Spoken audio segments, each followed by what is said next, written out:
So this has been another intense, action-packed weekend, and I thought to give you a recap of this week. The intention behind this was not to repeat everything that has been covered because that is beyond the scope, but to cover on and touch on the main points and probably give you a narrative so that you can recall and reflect on what has been discussed this week. Now, we had three amazing speakers, and each of them had provided quite an interesting narrative. So let me start with first the I'll start actually in the reverse order. In Initia's class this week, we had a great overview over the various types of digital assets that exist. And for all of us who do believe in crypto and blockchain technology, we know that eventually everything is going to be tokenized. So the assets that are existing today represent only a small fraction of the entire universe of assets that are going to be created. So I really liked this table that Inish showed, which where as you can see, the tokens are very interestingly classified. So Bitcoin being the undisputed leader of store of value, but then we had all these exchange tokens. We had the tokens from different smart contract platforms, their native tokens like Ethereum, Cardano, ADA, and Tron, Solana, and so on. Then there are all these utility tokens. There are the other digital currencies that other than Bitcoin and others. But what is interesting to understand, eventually in a world where everything gets tokenized, you're going to see lots of fractionization of real estate. You're going to see stocks and shares of companies being tokenized, Apple stocks being tokenized, Google stocks being tokenized. So this scenario is not too far, and in a couple of years we are going to see a lot of different types of tokenization taking place, and this will be a big financial revolution. But all of the blockchain industry that today is being built are basically the building blocks to allow this tokenization of assets and to allow all these financial movements to take place. So it is with this perspective that we have to see that the assets that exist today are a very, very small fraction of what will be happening in the next 5 years or 5 to 10 years or so. So all these blockchain infrastructures are going to be ready, and that's where all the concepts, centralized finance, decentralized finance, all these will actually enable this digitization revolution to take place. So well, this slide also showed us some very interesting aspects of what all can be tokenized other than real estates, the commodities, art, licensing, patents, ownership rights, voting rights, and lots more. I'm not covering the whole spectrum over here. But then Guilherme spoke about centralized infrastructure. So we have lots of companies because there are two ways to categorize all of the cryptocurrency and crypto infrastructure. One is the centralized infrastructure that are run and managed by companies that have an office, that have a team, and this is fundamental, especially for the fiat on and off ramps. That means if you want to send your euros or you want to send your dollars to the world of crypto, you will need these centralized infrastructures because they need to deal with legacy banks and banking systems.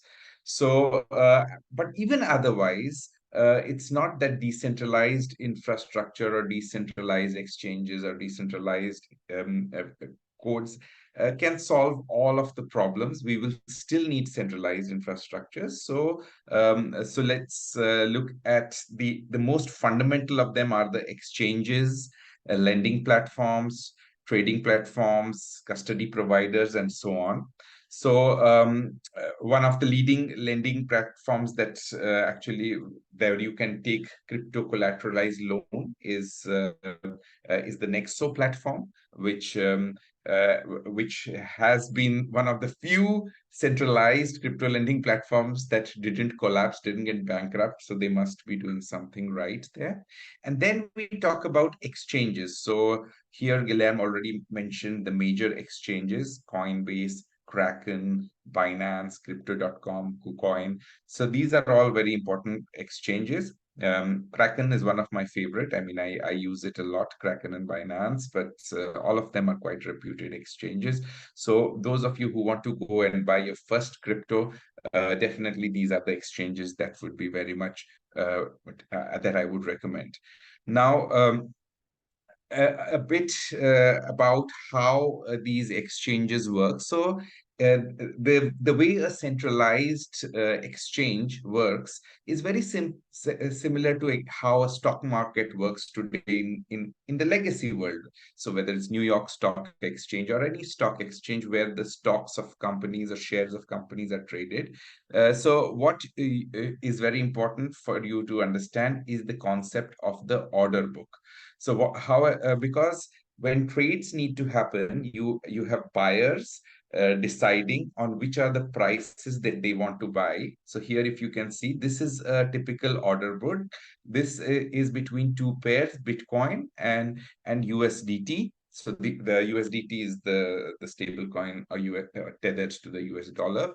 So how an order book works is that every buyer who wants to buy Bitcoin in this case is going to decide and put a price here. So if you go and log into any of the centralized exchanges, many of them will give you a very simplified interface where you just say, I want to buy 10 Bitcoins. This is the price, press OK, and it's done. But if you go into the advanced trading menu of any centralized exchange, you will see order book, because this is how it actually works. So you have different buyers in this case are setting up different price at which they want to buy the Bitcoin.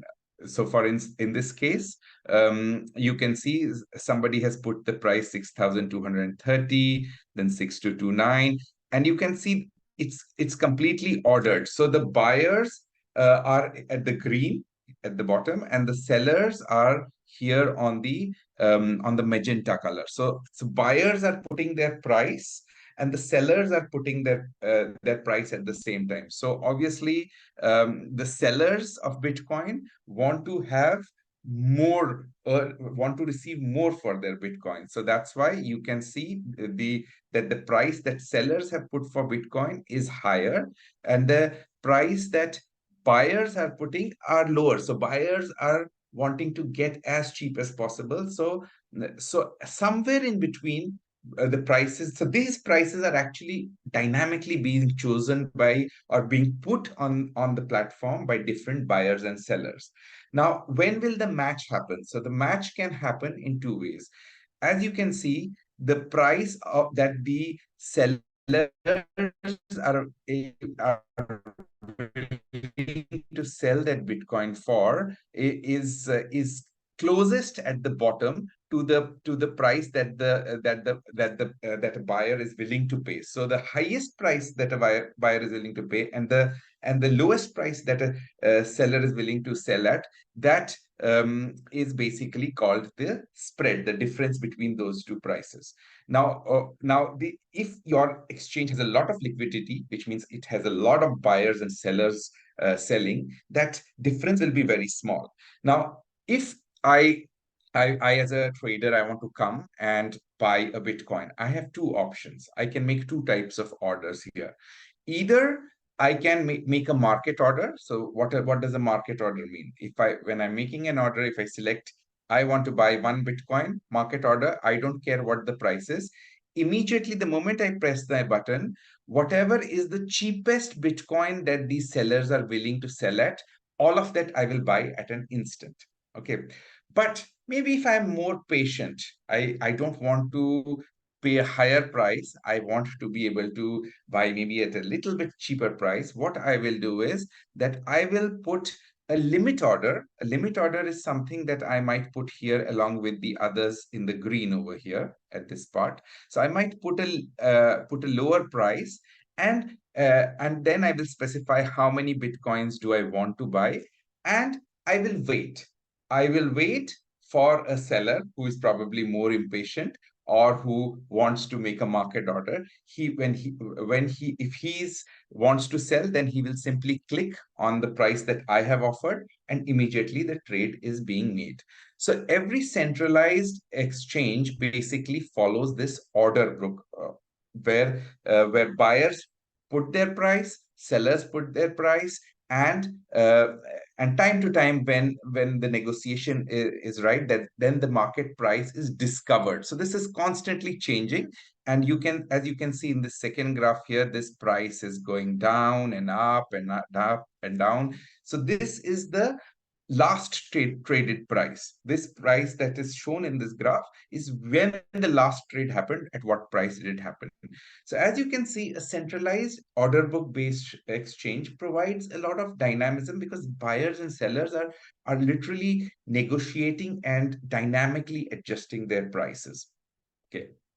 Now, there is what will happen if there are very few buyers and sellers. We can say that the trading volume is very little because not a lot of trading happens. But another aspect is that we will say that this exchange has low liquidity. What is the implication of a low liquidity? Suppose there are very few numbers of buy orders and sell orders, and if the price of one Bitcoin, in this case, the last traded price was 6,230. Now, if I want to buy suddenly, suppose I'm a big buyer, I want to buy 100 Bitcoins, and I just want to make a market order.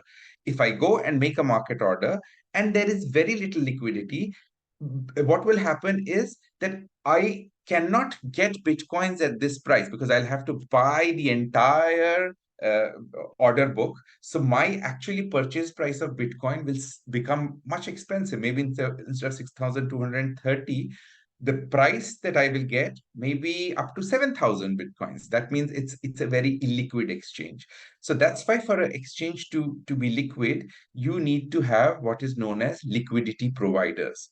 Now, liquidity providers are people who want to make a profit and in that way provide you a service of providing liquidity, because Bitcoin is not only being traded on this exchange, it's being traded on exchanges everywhere in the world. So what a liquidity provider does is he puts in capital. He can put in USDT and he can put in Bitcoin, and he tries to, every time an impatient seller is trying to sell his Bitcoins, he buys those Bitcoins a little bit cheaper than the market. And then every time someone wants to buy Bitcoin, he sells it a little bit expensive. So he is deploying his capital. So he's deploying Bitcoin and USDT. And because he's selling these Bitcoins a little bit more expensive, buying those Bitcoins a little bit cheaper, and he's making the market and he's profiting from it. So this is what a liquidity provider does. He benefits or he profits from this trade. And this is a business which many big institutions, big companies are engaged in. So many times you might say that if I go to a company and I give my dollars or Bitcoin, how are they able to give me an interest? That is one of the ways they give you an interest, because they borrow money from you and they deploy it in exchanges to provide liquidity, and then they earn from that trade.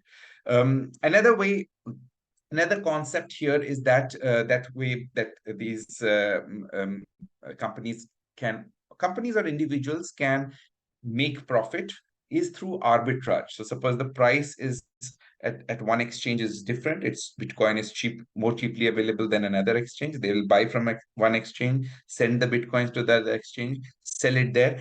So these people actually make a profit, and they provide an important function, that they are creating a market which is more dynamic, which is more, so that's why others can easily buy and sell. So today, for example, in the real world, when you want to buy euros to dollars and so on, because these markets are so liquid, you hardly notice any difference between euro dollar exchange rate. They are very almost the same.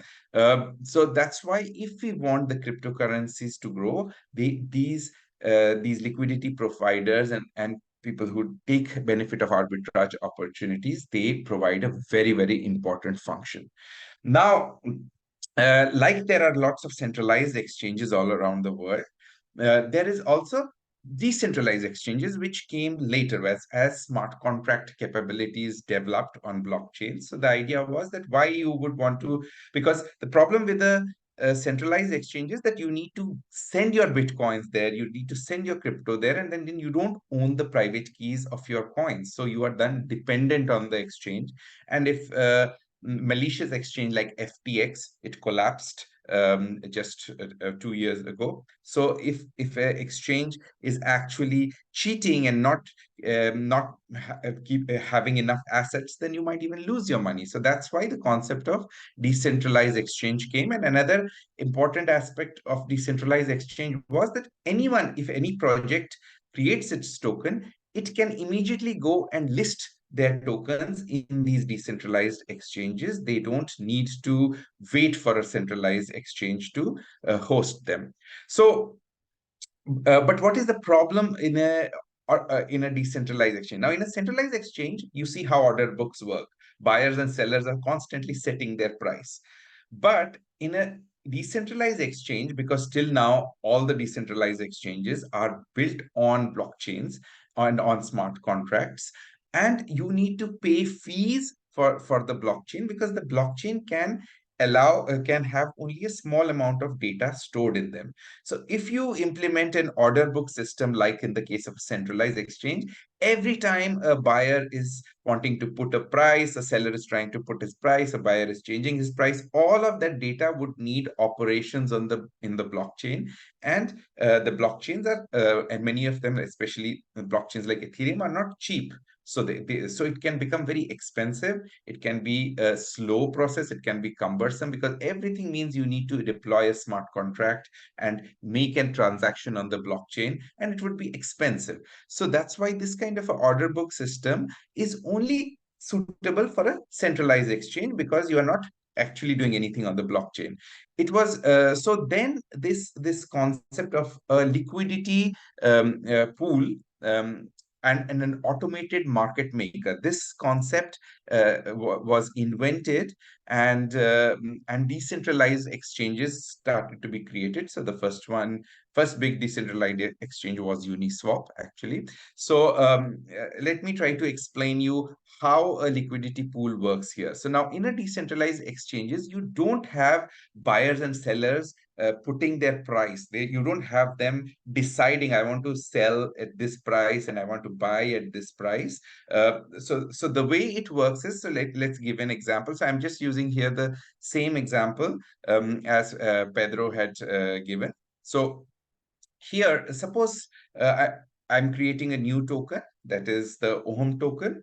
Now, as the initial creator of the token, so another two ways. If the token is, or if that coin is already existing, suppose it's Ethereum and USDC. Now, you can have an Ethereum and USDC pair on a decentralized exchange, and that price is already well known, because so many other centralized exchanges also it's being traded. So you can set with that. But if it's a new token, you don't know what the price is. You need to have that process of price discovery, because the market will ultimately discover what the price is. But suppose if I have an inkling as to what the price would be, okay, you basically set up a liquidity pool. Now, liquidity pool, suppose this exchange allows for exchange of token between Ohm and USDC. So you set up two pools, or you deploy this much of capital on the smart contract. So you put in equal value of two tokens. That means the value of USDC, total value of USDC that you want to put in the decentralized exchange, and the total value of the Ohm token that you want to put on the exchange, you they should be the same. That's the at the starting, at the beginning, when you are deploying liquidity onto a pool. Now, in this case, suppose I don't know the real value of Ohm, because I've just created the token, but my guess is that the market value of Ohm should be around 1,000. If instead of Ohm it was Ethereum, it would be very easy for me to guess what the market value is. So that way you could, for example, if 1 Ohm is equal to 10 USDC. So if I want to put in equal value, that means if I put 1000 USDC, I would just need to put 100 ohm, because 100 ohm multiplied by 10 is 1000. So I'm putting in equal value. But suppose my guess, or my desired, or my intended price of ohm should be 1 ohm is equal to $1. I'll put them equal amount. So 1000 USDC, 1000 ohm. So the liquidity pool is now balanced. So that means that my initial ohms price that I want to set is $1. Now there is so now what is interesting in a decentralized exchange is that this price is dynamically decided by an algorithm, by a formula, based on how many people are buying and selling the tokens. So if more people come and buy ohms, so that means so as more people go and buy ohms from the exchange, they will go and deposit USDC and withdraw ohm token from there. So as they withdraw ohm token, the amount of ohm tokens will reduce in the exchange. So the exchange algorithm will automatically boost its price. Okay. Um, and if people are selling more ohm tokens, means they're dumping the ohm tokens, they don't like ohm, they don't think the project is valuable. When they're going to sell the ohm tokens, they are so the amount of ohm tokens in the exchange will go up. The amount of USDC will come down, because when they sell ohm tokens, they are withdrawing the dollars USDC coins from the exchange. So the price of ohm tokens will come down. But how this price is determined is using a formula. So the formula here is that the quantity, suppose you have two tokens, X and Y. In this case, USDC is X, ohm is Y. So the total quantity of tokens X multiplied by the total quantity of token Y will always be a constant. This is how an automated market maker in a decentralized exchange works. It always ensure that after every trade, this multiple number of tokens of X multiplied by number of tokens of Y, they always remain a constant that never changes. So let's do an exercise here. So here initially I have put 1000 tokens of USDC. I put 1000 tokens of ohm. So that, because my intended initial price is $1. So if I multiply 1000 into 1000, it means 1 million. So this constant of 1 million should always be maintained. No matter how many trades are happening, the exchange is designed in such a way that it is always going to make sure that this multiple of 1 million is always there. So now let's take a scenario. Here, now this pool is set up. Now this pool has so much of liquidity. Now there could be in future other liquidity providers providing more liquidity, but let's assume that the initial liquidity is 1000 tokens of USDC, 1000 tokens of ohm. Now what happens in the first scenario here? So here, suppose someone comes and he wants to buy 10 ohm tokens. Now, the question is, when he's going to buy 10 ohm tokens from this exchange, initially, what was the state? Initial state was 1000. Now, after those 10 ohm tokens are bought from this exchange, the after that process, when those 10 ohms are withdrawn, how many ohm tokens remain in the liquidity pool? So if I remove 10 from 1000, I'll be remaining with 990 ohms. So I have applied this formula. So after the trade, now what is showing here on the left side is before the trade. Now after the trade, you are left with 990 ohm tokens. But now I want to know how many USDC tokens should I supply for making this trade to happen? Okay. So if I multiply that after the trade has happened, okay, 990 ohm tokens would remain in the decentralized exchange or in the pool, multiplied by how many USDC should remain. That multiple should be at 1 million, because this 1 million is our constant. So if I apply this equation, I can see that after the trade, the amount of USDC in the pool should be 1010.10. So that means initially there was 1000 tokens. Okay. So how many extra tokens, how many USDC tokens that means I have introduced into this platform? So that would be um, uh, this amount, that is 1010.10 minus original there was 1000 tokens. So that means 10.10 USDC I should have supplied. So that means the price for 10 ohms that I have paid is 10.10, okay, 10 or 10.1. That means what is the price of 1 ohm that I have paid? So price of 1 ohm I have paid as 1.01 USDC. Now, you might question that, but initially you had set a price that the price of USDC and ohm should be the same. That's true. Initial price was intended to be the same, but because of the fact that now I have bought the Ohm tokens, that means there is more demand for Ohm tokens after the trade. So the decentralized exchange already calculates and tells me that the actual price I will pay would be 1.01.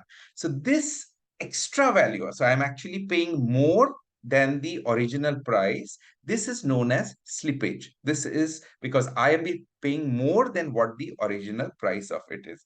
Now, of course, if it was uh, if this is the only place where I need to trade, and then of course I will be needing to pay this amount of slippage. But suppose this was something I was trading Ethereum, and in other exchanges, I find other centralized exchanges, the price, there is not much slippage, and uh, because the amount of liquidity in this exchange is smaller, so that's why my slippage is higher. So I can always go to another exchange and buy. Or if I don't buy, there will always be someone who wants to take advantage of that arbitrage trade. So he might come in and do a reverse trade. In this case, suppose I have bought this Ohm tokens, and the price of Ohm tokens has now gone up. But in other exchanges, if the price of Ohm tokens is still cheaper, someone will come to the reverse trade, and that means he'll supply. So this decentralized exchange price eventually would remain more or less similar to that of the other exchanges. But let's look at another scenario. Instead of buying 10 ohms, suppose I wanted to buy 100 ohms. Okay. Now, in that case, I have applied the same formula. If initially it was 1000 USDC, 1000 ohms, in that one trade, I am buying 100 ohms. So that means after the trade, what is remaining is 900 ohms. So I'm making the same multiplier and seeing that number of USDC should be 1111.11. That means for those 100 ohms, how much of USDC I am paying? 1.111.11. That means the cost for me for buying each Ohm token in this case is 1.11 USDC. Now, as you can see, for the same decentralized exchange for the same liquidity pool, if the amount of tokens that I want to buy is higher, the slippage becomes higher. I'll have to pay a higher price because the design of the system is such that as more and more as more the purchase demand is more, the price should automatically be adjusted in that trade. So the slippage in this case is much higher than the previous case. And let me take this to another extreme example. Instead of 100 tokens, now I'm buying 500 ohms. So total liquidity in the system was only 1000. Now almost half of the tokens I'm buying. In that case, the price I will get for 1 ohm will be $2 instead of if starting price of $1. So now you can see mm, how important liquidity is for an exchange. If that exchange has small liquidity, the price in each trade would go exponentially higher.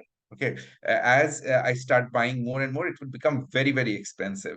But if the exchange had a lot of liquidity, if instead of 1,000 ohms, it had a million ohms and a million USDC, then you see this whether I buy 10 or 50 or 100 or 500, the price wouldn't vary so much. Okay. Now I'm again taking another scenario. So after, suppose I have bought 500 ohm tokens. So now in this scenario, now now after buying 500 ohm tokens, only 500 ohm tokens are remaining, and then I try to sell 10 ohms. You see, now the price in this case of each ohm token when I'm selling will become almost close to 4 USDC. So this is the beauty of the automated market maker. Based on the demands of buying and selling, it uses this algorithm to constantly adjust the price. So I hope this concept is now clear for you. Now, let me go here. So as you can see that there are two concepts here: slippage and price impact. Okay, so price impact is what we actually often, slippage and price impact are used interchangeably, these terms, but to be technically correct, there is a slight difference. So price impact is, each time I do a trade, if I do a bigger trade, my price impact is more. But slippage is a term used because of the changes of the market. So this is just to be aware of the technical differences. But in the end, you have now an overview of how a decentralized exchange is actually working. Now, liquidity providers provide a very important function over here. So, as you said, initially we set up in this decentralized exchange, we set up with 1,000 units of each, but you might want more people to or more companies or individuals to provide liquidity, so that the slippage and price impact both reduce. There is not so much of difference. So that's why most of these platforms uh, invite others to come in and provide liquidity. And why they should provide liquidity? Like in a centralized exchange, when they provide liquidity, you actually get more value. You actually allow lesser price movement, and the liquidity providers benefit, because in a centralized exchange, as I discussed, that they, when there is a difference between buying and selling, they are profiting for it. In the case of liquidity providers in a decentralized exchange, they get certain benefits. Firstly, they get a percentage of every trade that takes place. Like typically in a Uniswap, 0.3% of every trade that is taking place is actually the benefit for the liquidity providers. And then many of these projects also sometimes share their own tokens. So many of these decentralized exchanges have their own tokens. They sometimes provide those benefits. So it might be based on the design of the decentralized exchange, that it invites more people to provide liquidity, and this is a way people actually can make money in the project. Now, sometimes what is happening is when the liquidity providers provide certain value, what are they doing? If essentially they are locking up their tokens. So suppose someone provides 1,000 USDC and 1,000 ohms to a exchange. Often a decentralized exchange would do is that they will issue a new token. So every time I put in, say, 1,000 USDC, they might issue me a new token representing. So that token is not USDC, but that token represents that I have locked my 1,000 USDC in this liquidity pool. It's earning its rewards. Now, this new token that is created by the decentralized exchange and given to me, that represents in some level, that represents the locking of my tokens in the exchange. So what I can do with this new token, I can take this new token, I can use it, I can sell it in the market, I can use it, because anyone else who buys this new token from me knows that anytime he brings that new token, suppose it's representing the USDC that I have locked up, he can always go, and if someone buys that newly created token from me, and puts it back into the exchange, he can get his USDC back. So this is one of the ways that these decentralized exchanges make it more interesting for people, because when they're locking their capital, they can issue new tokens.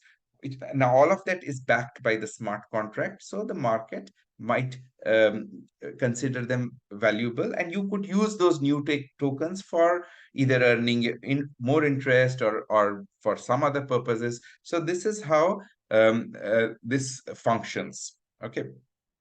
Now, there are risks to liquidity. So not all of you, I don't recommend all of you to go and start providing liquidity in decentralized exchanges, because this is a business. This is a business for people, and there are risks involved. So one of the risks is impairment loss. Now, what is impairment loss?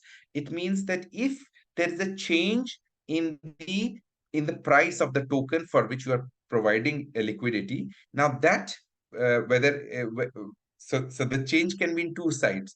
Change can be on the left side or on the right side. In both cases, you can have a loss. So it's a like in any business, there is a probability of loss, because maybe you bought the token. Suppose you are providing liquidity to ETH and USD pair. You bought Ethereum at some price. Now you are providing liquidity. You are earning a yield. But suppose Ethereum price dumps and becomes half. Now, for you, that Ethereum was not because you wanted to buy and keep. It was like a business investment. Now you have a loss on the Ethereum, and if you sell the Ethereum, you have actually lost a lot of money, even though you have earned uh, by providing liquidity. But since the value of the asset has gone down, you actually have incurred either a notional loss or a realized loss if you actually sell that Ethereum at a lower price. Now, it may happen after 6 months, the price of Ethereum again goes back and you reach to the balance. And in that case, that's fine. But that's a risk that you take. So liquidity providers carry and calculate these impairment loss risks, and that's why they should be on tokens which are not too speculative, unless it's my own project. If I'm creating my own project, I will take the risk because I want a market uh, to be there. So I will take the risk. But if I'm simply a liquidity provider, I would rather do it on projects or tokens that I see that they will have some value.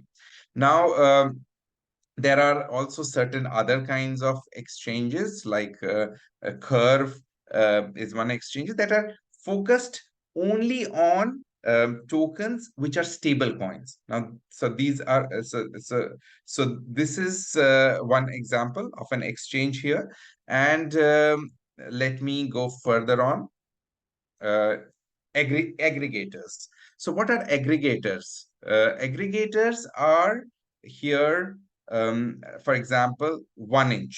1inch is an aggregator. What does 1inch do? 1inch allows you to search across various decentralized exchanges. So different decentralized exchanges have different prices. So 1inch allows you to scan all those exchanges and suggest to you, okay, this exchange will give you the best deal. So this is where you should buy this token, or this is where you should sell.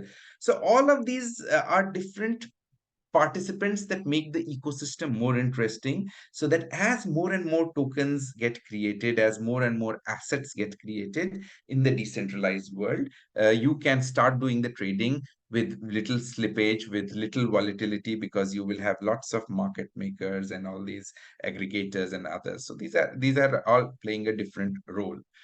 Now, another very important concept was that of lending platforms. Now, what do lending platforms do? Lending platforms basically allow you to borrow money and lend money. They are connecting people who want to borrow and lend.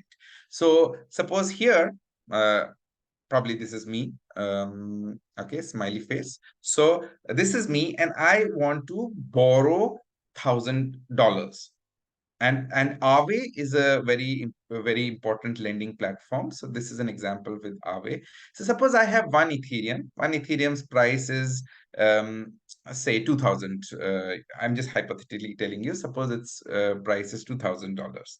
So what I can do is I can but I need dollars, and I don't want to sell my Ethereum because I think that Ethereum's price might really go up. And when the bull market comes, I don't want to sell and lose my Ethereum. So, but I need dollars today. So what I can do is I can go and lock my Ethereum in a smart contract on Aave and borrow up to 70% of that asset value. So if Ethereum is uh, price is 2000, I could borrow up to 1400 of its in terms of USDC. Now USDC is a stable coin, so that's almost like dollars. I can go and spend it or do whatever I need. But suppose I choose to borrow 1000 USDC. Now what will happen?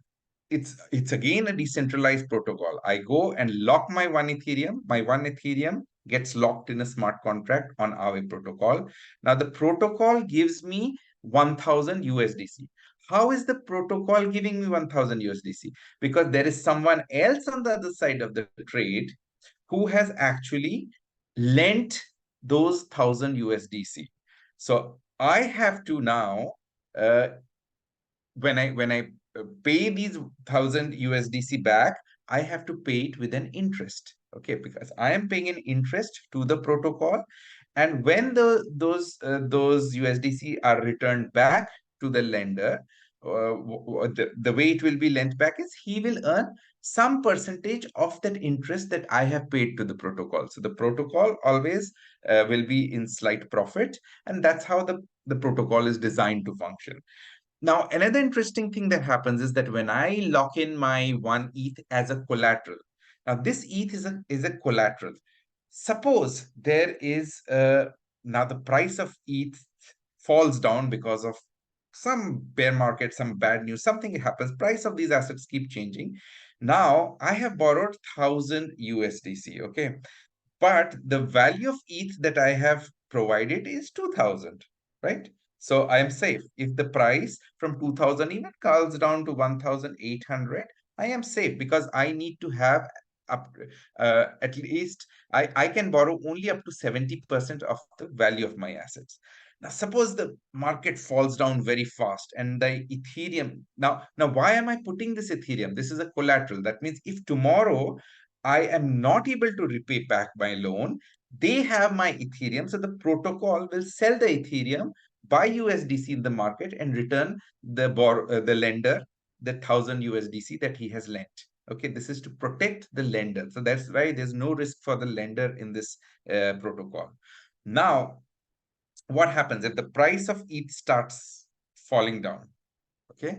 Uh, Now, if the price of ETH starts falling down and my loan amount actually gets more than 70% of the collateral, the protocol will instantly sell the Ethereum and to make sure. So that's a risk for me. I will lose my Ethereum if the price of Ethereum falls down. So that's why I should not lend, even though I can borrow up to 70%, I should keep a bigger margin. If I borrow only 20%, I don't have a risk because Ethereum will not fall that low.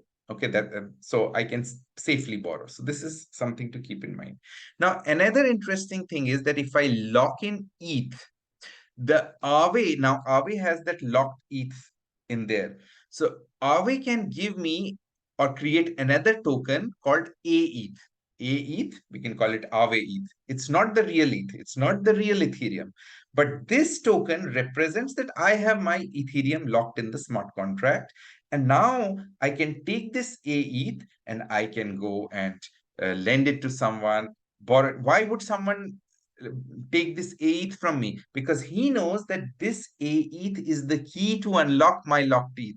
Okay, if I sell this ETH, suppose I have a need, okay, and I for some reason I sell this ETH. Anyone in the market who buys this ETH can go back to Aave, return back this ETH, and take this ETH out of the system. So that's why that's the function of these synthetic tokens. It's very similar to how it was in the case of liquidity pools. They also give you a token representing the value of your locked token. So this is something very interesting in the world of decentralized finance. Flash loans. So what is flash loans? If this is a a tricky but very interesting concept that suppose there is a arbitrage opportunity where in the world of DeFi, I notice that there is a price difference across two decentralized exchanges. Okay. And if that because of that price difference, if I put in $100, suppose there is a price difference in Ethereum across two different exchanges. If I buy Ethereum in the cheaper exchange and I sell it in the more expensive exchange, I will make a profit there. So what I can do is I can go to a protocol like Aave, and I can ask for a flash loan. Now, what is a flash loan? Flash loan is that I don't have a collateral. Without putting any collateral, I can take this loan, but you will say that how will this protocol give you the loan? Because you don't have the collateral. What if you don't return back? Now, this protocol will give me the loan if within the same operation, within the same smart contract operation, I am able to return the loan back to it. So if I borrow 30 million and I am able to return 31 million back in the same operation, then Aave can lend me because he does not have any risk in that case. And if within that same operation, I take the loan, I go and buy the cheaper asset, I sell it at a more expensive price, get my profit, and return back my borrowed amount. And if all of that happens within one operation, I can successfully make a lot of money. So that's the concept of a flash loan here. But if it fails, this that operation will get nullified and the loan would not be given to me. So this is the concept of a flash loan over here.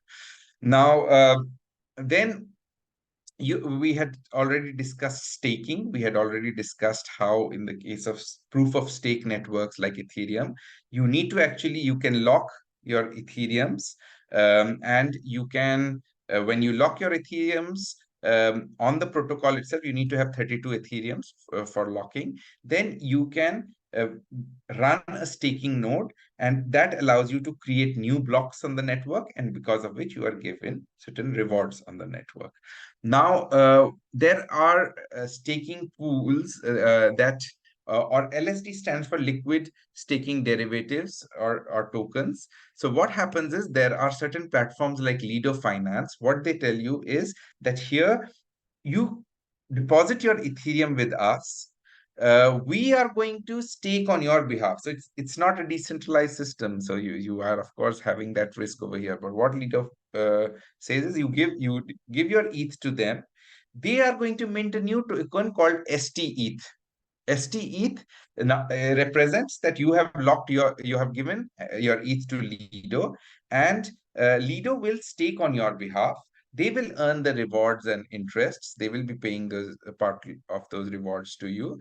But at the same time, you don't need to have your Ethereum locked in because I mean your Ethereum is locked in, but this newly minted token ST-ETH still has the same market value as Ethereum.